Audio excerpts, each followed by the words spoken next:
We're here at the moment at the Venetian on the world's best shows from Las Vegas. It's Alex talking to some of the most interesting performers, and one of the most interesting shows has to be the Blue Man Group, and we've got one with us today. Matthew Banks, how are you? Doing good, thank you. And then we've got the MD, and he's the man who's responsible for making it sexy in show business, and that's Vince Veterani. How are you? Fine.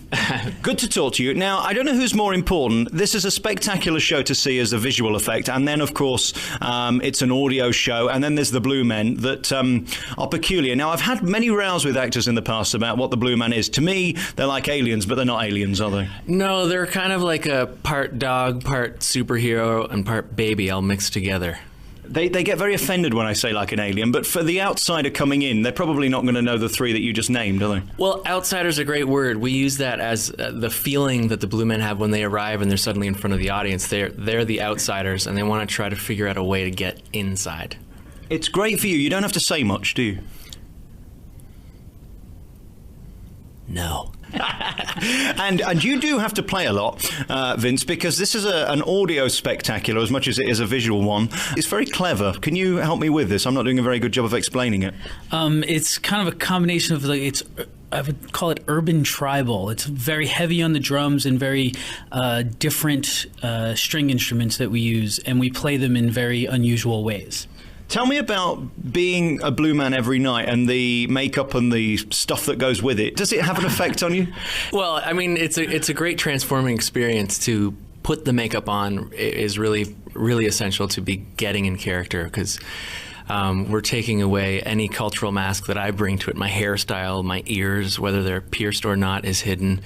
They're not, by the way. And what you get as a result, because it's all the same color, the eyes are the thing that really pop out, and the eyes are like the window to the soul. And it's perfect for the Blue Man because he really is just a super open, vulnerable vessel that wants to connect. We've learned today that you don't have ear piercings. Any other piercings you'd like to name? No. Good. Let's talk about the reaction from the crowd, because it does take a few minutes for them to kind of get it. If they don't know what the Blue Man is, obviously we've seen the pictures and the posters, and that kind of tells a story in itself. But this isn't like any other musical or any other show in the world, really, is it? No, not even close, because the show is primarily the opportunity for the Blue Men to connect with the audience. That is why it exists. And that's what we're going for, and it's a romp through the cultural connections that we can make through various things, items, and actions. There's two words that always scares me when I go into a theatre. That's audience and participation. I do not want to be involved. I don't mind being showbiz when I want to be showbiz, but I don't want to be picked on by somebody like you. This is a show where you're likely to be involved, isn't it? Yeah, I feel the same way. When I hear audience participation, I'm like, great, they're going to make me clap or they're going to whatever. But what we mean is actually very different. It should say, warning, you won't be able to help yourself but to participate. Because the Blue Men are doing something so vulnerable that it becomes charming, and then it's impossible to not sympathetically empathize with what's going on. And the people that we bring up on stage, they are definitely carefully chosen, and to the degree where we know who wants to come up on stage and we know who doesn't, and we want the people who want it. So I went to see Bette Midler last night, which was a completely different show, and she said, I'm going to sing you now my biggest number, Wind Beneath My Wings, and if you'd like to join in, please don't bother, this is my song. And that's kind of how I feel. You know, you're going to see a show, let them do the show. I'm so happy she says that.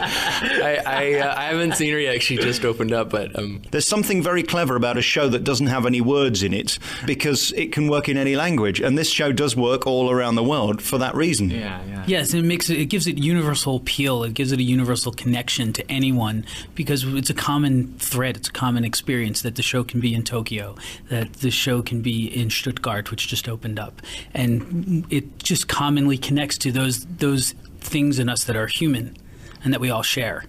Is it harder, do you think, as a performer to be funny every night or to be serious? Because if you're not feeling great and you haven't got it in you and you've got to switch it on, especially on this show where there's no phoning it in, you've got to give it 100% every night. Yeah, first of all, we don't think of it like, let's try to see how funny we can make it. The acting motives that we're taught in training and through direction is that everything is life and death.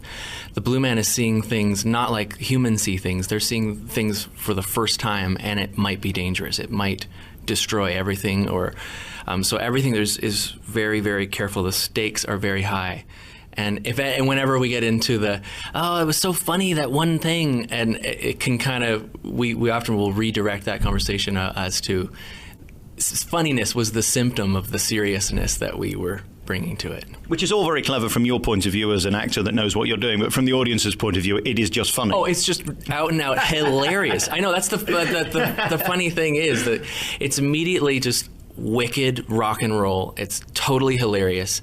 And underneath all that is a whole deep river of other things to tap into that some people really get into.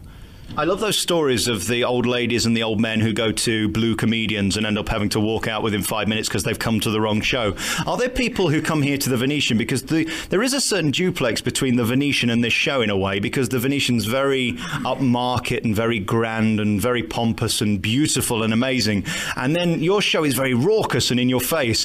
Are there people who come to the show and are not expecting the kind of show that you deliver? Yeah, it's kind of, I guess it is a messy show. I mean, the first 3 or 4 rows of audience members wear ponchos, so I see your point. Exactly, and the kind of people who are coming in here are probably ladies who don't want to get their hair wet. Yeah, they're freshly done up. My experience is that it appeals to everyone. I mean, everyone's got that little kid inside of them. Everyone. Everyone was once a little kid running around having a good time, and this show embodies that. Yeah, you know what? The Venetian is one of the obvious top properties on the Strip, and so Blue Man naturally kind of fits in there. We're a top show. The show's still on Broadway, and of course it's here in Vegas, and the place to see it is at the Venetian. Everything that happens here in Vegas is normally bigger and better because you're given the budget to do it, and you're able to make your theatre incredible, whereas with the touring show, you're probably not. It must be a great thrill to be in one place for a while and not have to keep moving around everywhere. Yeah, it is pretty cool. I was out on the Megastar Tour, which is our actual rock concert tour, and it is a massive blowout. Like, we played to 10,000 people at times, but it's a completely different show. It's a separate body of work, really. I do like being in Vegas, though. Now that I've traveled South America, North America, I'm like, okay, cool, Vegas, and we still have an awesome show. And it is awesome. I think that's probably the way to describe it. It's completely unique and different. If you want a show that isn't stereotypically Vegas, that might be the show for you. There's a lot of cirque on the Strip, there's a lot of comedians, and there's a lot of great shows, but there's only one Blue Man group, I suppose, isn't there, Vin? It's true. There's only one of us here. We haven't duplicated ourselves anyplace else in Vegas, and it is a unique experience for Vegas. Well, there you go. Maybe Blue Woman Group could be the next spin-off that you put into the Luxor or something. Yeah. Check it out, 2012, Valleys. Guys, thank you for talking to me. You're welcome. Thank you, too. Right on. Thank you.